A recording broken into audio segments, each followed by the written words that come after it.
বাংলাদেশি নাগরিকদের হোটেলের ঘর ভাড়া না দেওয়ার সিদ্ধান্ত নিয়েছেন ভারতের পশ্চিমবঙ্গের শিলিগুড়ি শহরের হোটেল মালিকরা। তবে শৈল শহর দার্জিলিংয়ের হোটেল মালিকরা এখনও বাংলাদেশিদের জন্য হোটেল বন্ধ রাখার সিদ্ধান্ত নেয়নি।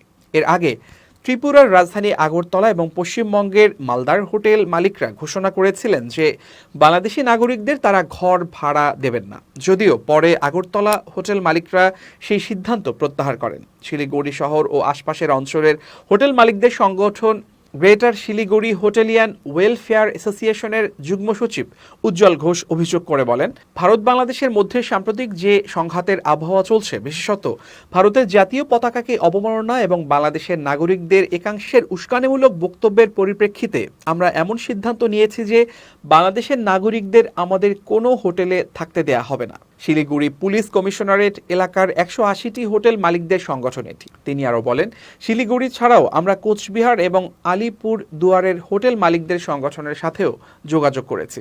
তারাও দ্রুত সিদ্ধান্ত নেবে এই ব্যাপারে। আর দার্জিলিংয়ের হোটেল মালিকদের সংগঠনও আমাদের সাথে যোগাযোগ করেছে। তবে দার্জিলিংয়ের হোটেল মালিকরা এখনই এই সিদ্ধান্ত নিচ্ছেন না বলেই আমাদের জানিয়েছেন। পর্যটন মৌসুমে দার্জিলিংয়ে প্রায় 30,000-এর মতো বাংলাদেশি পর্যটক যায় বলে ভারতীয় পর্যটন শিল্পের সূত্রগুলো জানিয়েছে। শিলিগুড়ি ও বাংলাদেশের মধ্যে সরাসরি রেল যোগাযোগ স্থাপিত হওয়ার ফলে বাংলাদেশি পর্যটকরা বেশি সংখ্যায় যাচ্ছিলেন। এদের একটা বড় অংশ শৈল শহরগুলোতে যাওয়ার আগে শিলিগুড়ির হোটেলে ঘর নেন 1 বা 2 দিনের জন্য। আবার শিলিগুড়ি বৃহৎ ব্যবসায়িক কেন্দ্র, তাই বাংলাদেশের ব্যবসায়ীরাও শিলিগুড়িতে কাজেও যান। তবে শিলিগুড়ি এলাকার হোটেল মালিকরা বাংলাদেশিদের ঘর না দেওয়ার সিদ্ধান্ত নিলেও তার প্রভাব খুব বেশি পড়ার কথা নয়, কারণ এমনিতেই এখন ভারতীয় ভিসা দেওয়ার কড়াকড়ি থাকায় ভ্রমণের জন্য বাংলাদেশিরা ভারতে প্রায় যাচ্ছেনই না।